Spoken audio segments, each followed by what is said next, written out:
so I'm gonna make this really nice and quick. Day 13 of American Sign Language class experience.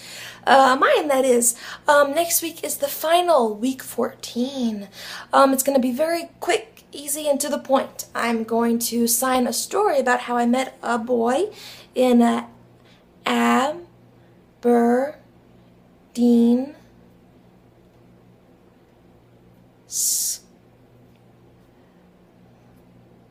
Scotland. That was Aberdeen, Scotland. Not very fast and fluid like others, but you know, I've definitely come pretty far, and I'm very proud of that. Just the story of how I met a friend who was hard of hearing, you know, in kindergarten in Aberdeen, Scotland. He had a hearing implant, a hearing aid in his ear, and I knew that something had to have been going on, but I just didn't know the details precisely. He and I were friends, and he wouldn't call me Lucy, he would call me Luigi, believe it or not, which, you know, fine, you know, that was how he could pronounce it, and I'm not gonna penalize him for that. Besides, he was cute. Typical me. So we went over a few more vocabulary words. We went through a few sort of basics, you know, basic daily things like this with two hands on either side is shampoo, for instance. So just basic words like that. But then I also learned a word that I wasn't expecting to learn. Transgender? Transgender is this. Because your fingers transitioning from one position to the other. See? So I wasn't expecting to learn that, but I did learn that. So I'm sure some of my friends would be thrilled. Just thrilled.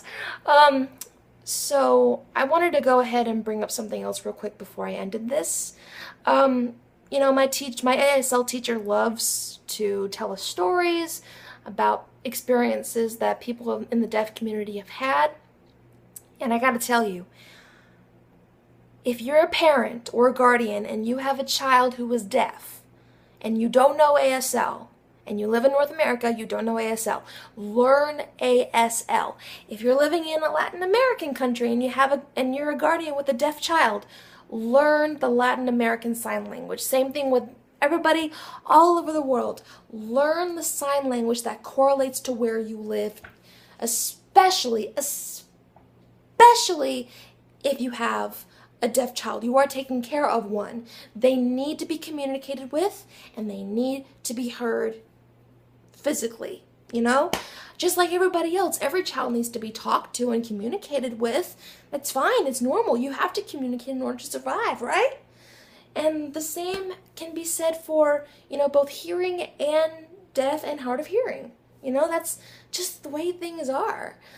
And I know it may sound obvious, and, you know, of course you need to communicate. Well, not everybody communicates with deaf people, and not every deaf person communicates with hearing people. There are good people and bad people in every group possible, and the deaf community and the hearing community are no exceptions. You know, it's kind of weird saying hearing community, and maybe not that. I mean, I probably shouldn't say that. But you know what I mean, you know, just whatever happens, you know, if something that you gotta understand is that ASL has saved lives. You know, my teacher tells us stories all the time about people who've used sign language in order to really communicate what they need, and it really ended up benefiting them in the long run.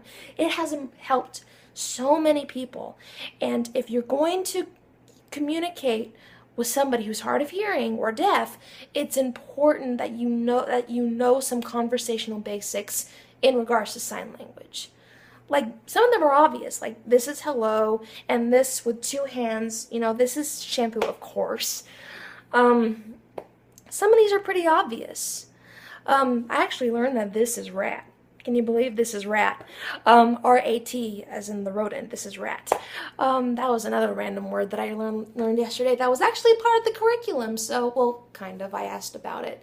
So, kind of. So yeah, just learn sign language. It can only help you, not hurt you. Everyone needs to be heard, and I can't wait to tell you how the final goes. I'll talk to you later.